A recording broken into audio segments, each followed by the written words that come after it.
பிரியா, உனக்கு ஒரு உண்மை தெரியுமா? என்ன உண்மை? நைட்டெல்லாம் இந்த பழங்க என் கண்ணுலே வருது. ஏன் இந்த பழங்களை பூரா என் கண்ணுலே கொட்டமுந்திரி பழமா கண்ணுக்கு தெரியுது.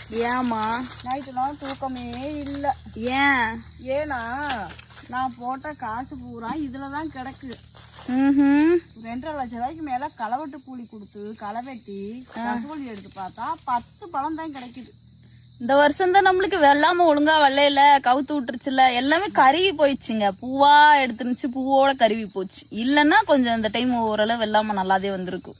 அதை நினைச்சுக்கிட்டே தூங்குனா அப்படித்தே விடுமா. இந்த வருஷம் போச்சுன்னா அடுத்த வருஷம் நம்மளுக்கு காப்பாத்தும். காசு பணம்ன்றது நீ பண்ற ஹார்ட் ஒர்க்குக்கு கண்டிப்பா கடவுள் உனக்கான பலனை கொடுப்பார். நான் ரொம்ப கஷ்டப்பட்டு காலைல 5 மணிக்கு இதுக்காக ஓடி வரேன் தெரியுமா? வந்து பார்த்தா மரத்துக்கு 10 பழம் தான் கிடக்குது.